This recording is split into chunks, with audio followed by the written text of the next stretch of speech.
দুনিয়ার মধ্যে বান্দা তুমি যেটাই করো না কেন, যেই কাজ করো না কেন, যে আমল করো না কেন, তুমি চলাফেরা করবা, জুতা পরিধান করবা, বাথরুমে যাইবা, রাস্তাঘাটে চলাফেরা করবা, ঘর থেকে বের হবা, সংসারের কাজকর্ম করবা। ও মা বোনেরা শুনে রাখেন, ও পর্দানিশী মা ও বোনেরা, আল্লাহর নবী ফরমান দুনিয়ার মধ্যে আমি আপনি যেই কোনো কাজ করি না কেন, ওই কাজের শুরুতে যদি বিসমিল্লাহির রহমানির রহিম না থাকে গো, আমার নবী আপনার নবী ফরমান ওই বিসমিল্লাহ না থাকার কারণে ওই জিনিসটা বরকতহীন হয়ে যায়।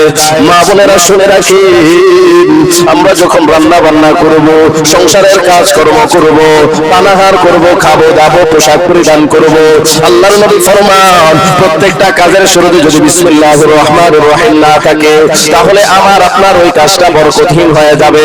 আমার ভাইরা বন্ধুরা বাবারা, খানার মধ্যে কেমন বরকত হয়, বান্দা যদি খানার শুরুতে বিসমিল্লাহির রহমানির রহিম বলে খানা না খায়, আল্লাহর নবী ফরমান ওই খাবারের মধ্যে বান্দা খায় তো খায়, শয়তানও তার সাথে খায়। এমন একটা ঘটনা মনে পড়ে গেল, আল্লাহর নবীর একজন সাহাবী রাহমাতুল্লিল আলামিনের সামনে খানা খাচ্ছিল, বিসমিল্লাহ না বলে খানা খাচ্ছিল। এমন অবস্থায় তার খানা ফুল প্রায় শেষ হওয়ার পথে, শেষ এক লোকমা ছিল রে বাবা। ওই এক লোকমার সময় যখন বিসমিল্লাহির রহমানির রহিম পড়ল, সাথে সাথে শয়তান ভূমি করে সব ফালায়া দিল। বাবারা বন্ধুরা আমার, বিসমিল্লাহর সাথে যদি খানা ফিলা না করি, তাহলে আমাদের ওই খানার মধ্যে বরকত হবে না। এমন হাজার মানুষ আছে, উদাহরণ দিয়ে শেষ করা যাবে না, খানা খায়, সব কিছু আছে, ফলাও কমা বুঝতো মাস কোনো কিছুর অভাব নাই, খানার মধ্যে কোনো বরকত নাই।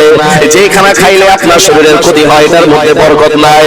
বাবারা বন্ধুরা আমার, আমি গোশত দিয়ে ভাত খাইলাম, আমি ফলাও কোরমা খাইলাম, কিন্তু যদি আমার শরীরের অনুকূলে না হয়, ওই গোশত ফলাও কোরমা যদি আমার শরীরের অনুকূলে না হয়, তাহলে ওই খানাটা বরকত হলো না।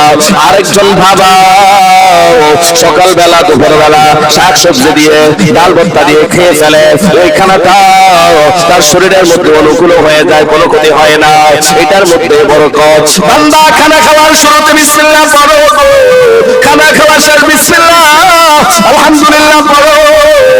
বাবারা বন্ধুরা ভাইরা আমার, যে কাজের শুরুতে বিসমিল্লাহ পড়া হয় না, আমার নবী আপনার নবী বিশ্ব নবী রাহমাতুল্লিল আলামিন ফরমান ওই খাবারের মধ্যে বরকত হয় না রে বাবা।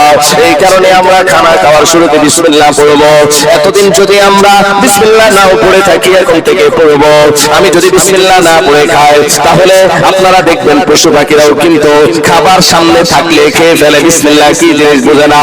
আমি আশরাফুল মাখলুকাত, মানুষের মধ্যে সর্বশ্রেষ্ঠ মানুষ, যাকে আল্লাহ তাআলা সবচেয়ে সম্মানিত বানিয়েছেন, আমি আপনিও যদি খাবার সামনে আসার পর খেয়ে ফেলি বিসমিল্লাহ না পড়ি, তাহলে আমার আপনার খাবারের মধ্যে বরকত আসবে না রে বাবা।